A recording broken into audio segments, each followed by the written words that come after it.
बिस्मिल्लाहिर रहमानिर रहीम अस्सलामु आलैकुम ওয়া রাহমাতুল্লাহ। Welcome to Muminur's teaching home. প্রিয় শিক্ষার্থীরা, আজকের ভিডিওর মাধ্যমে আমরা নবম দশম শ্রেণীর বাস্তব সংখ্যার বর্গমূল সম্পর্কে জানতে পারবো।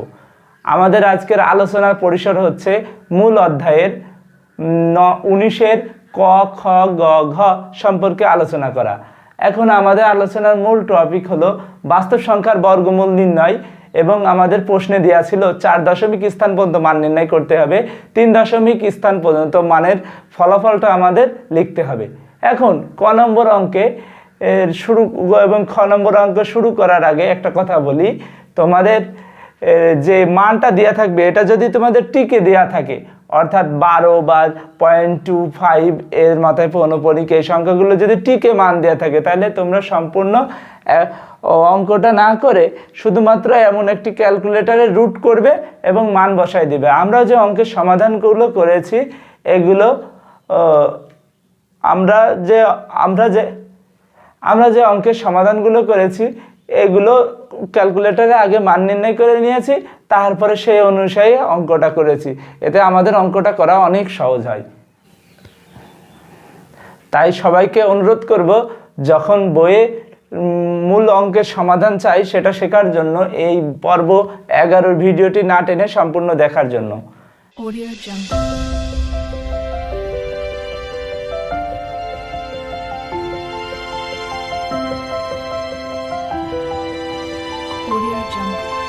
আমরা প্রথমে ক নম্বর সমাধান দেখি।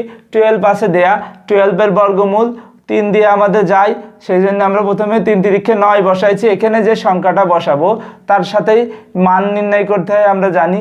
9 বসাইছি এবং দশমিকের পরে আমরা অনেকগুলো শূন্য নিয়েছি মান নির্ণয়ের ক্ষেত্রে।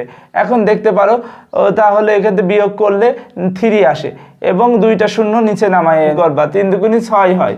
এখন যে মানটা এখানে বসাবো সেই মানটা এখানেও বসাতে হবে। এখানে 4 বসাইছি, অর্থাৎ এখানে 4 অর্থাৎ 64, তখন আমরা 4 দিয়ে গুণ করে 256 পাবো।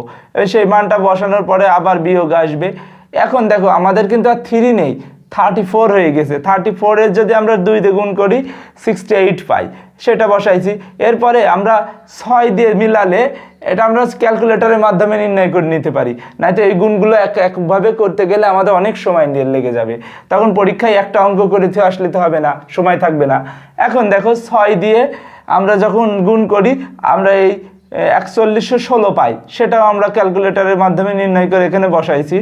এবং পরবর্তীতে আমাদের 3টে সংখ্যা 346-এর আমরা আবার 2 দিয়ে গুণ করব, নিয়ে 346-এর 2 দিয়ে গুণ করলে আমাদের 686 এই 6924 পায়, 24 না 6692 পাই।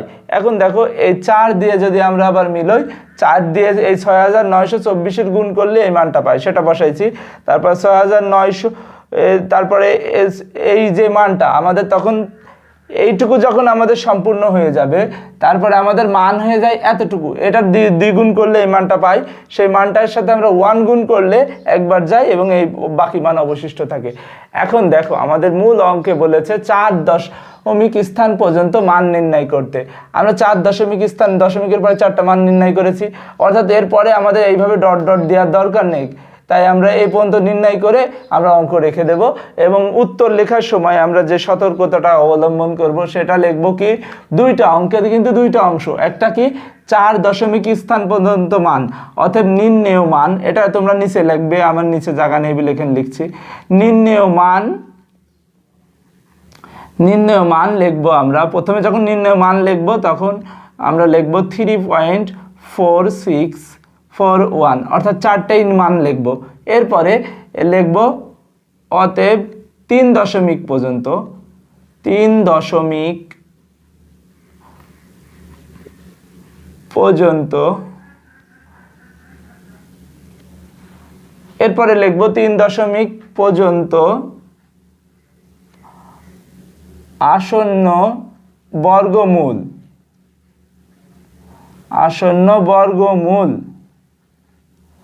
আসন্ন বর্গমূলের মান কত, 3 দশমিক পর্যন্ত, যেটা আমি মার্কার দিয়ে মার্ক করেছি সেটা হচ্ছে সমান 3.464 এবং এটাই আমাদের অ্যান্সার।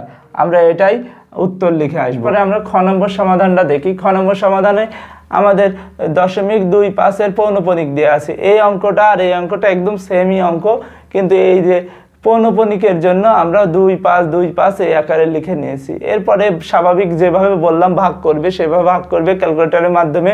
আগে বর্গমূল নির্ণয় করে এখানে বসাই দিবে কয় দশমিক পর্যন্ত, দশমিকের পরে 4টা স্থানের মান এখানে বসাই দিবা। এরপরে পরবর্তীতে যে নিয়মে 5 দিয়েছি, 5 দিয়ে মিলেছে, তারপরের বার 5 ছিল, 5 দুগুণে 10 এসেছে, 0.2 দিয়ে গুণ করেছি, এইভাবে মানটা এসেছে। এবং পরবর্তীতে ক্যালকুলেট করব আমরা কোন পর্যন্ত, 4 ঘর পর্যন্ত মান নেব এবং সেই মানগুলো গুণ আকারে বসাবো। এখন উত্তর লেখার সময় নির্ণেয় মান আমরা লিখব, সম্পূর্ণ মানটাই লিখব এবং উত্তর তারপরে লিখব 3 দশমিক আসন্ন মান লিখব 0.502 এই লিখে চলে আসবো আমরা। তাহলে আমাদের অঙ্ক শেষ। আমরা এই পর্যন্ত করলেই আমাদের খ নম্বর অঙ্ক কমপ্লিট।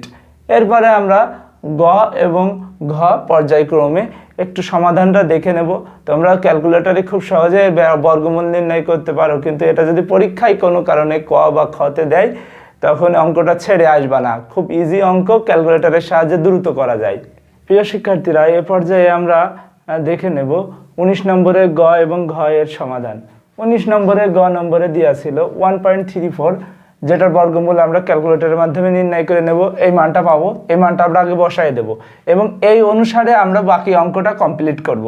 এখন দেখো, পৌনঃপুনিক যার মাথায় আছে সেই সংখ্যাটা অনেকবার লেখা যায়, সেইভাবে আমি 4 লিখে 3-4টে 4 লিখে ডট ডট দিয়েছি। অর্থাৎ এটা দ্বারা আমরা বুঝতে পারবো ইচ্ছা মতো 4 ওখান থেকে আমরা নামাতে পারবো ভাগ করার সময়। এবং এই প্রথমে একবার দিয়েছি কারণ একের সাথে একবারই যাই, এখন বাকি অংশটা নিচে অবশিষ্ট হয়ে নিচে চলে আসে। এরপরে দেখো এখানে 1 ছিল, 1-এর দ্বিগুণ করলে কত হয়, 2 হয়, তাই 2 বসেছে। এমন না যে 1-এর স্কোয়ার করে 1 বসাবা, এখানে যে সংখ্যাটা থাকবে তার দ্বিগুণ করতে হয়, তাই 1-এর স্কোয়ার করে আমাদের স্কোয়ার নয় দ্বিগুণ করে আমাদের 2 এসেছে।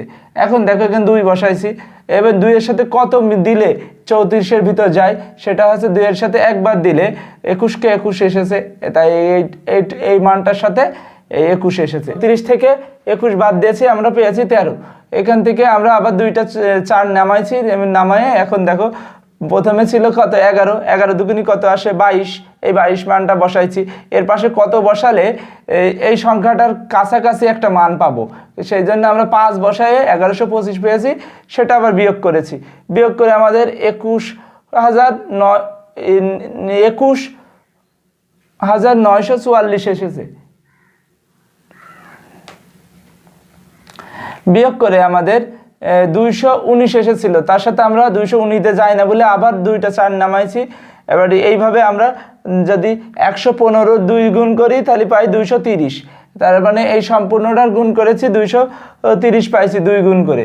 এরপরে 9 বার দিয়েছি, 9 বার দিলে মান আসে আমাদের এই যে 20,781, সেই মানটা বসাইছি। এর পরবর্তীতে গিয়ে আমরা আবার বিয়োগ ফলের সাথে 1159কে দ্বিগুণ করে 2318 পেয়েছি, 5 বার দিয়ে আমাদের এই মানটা এসেছে। এই মানগুলো আমাদের করতে মুখে মুখে অনেক দেরি বা সময় লাগতে পারে, তাই ক্যালকুলেট করব, খুব সহজেই পেয়ে যাব।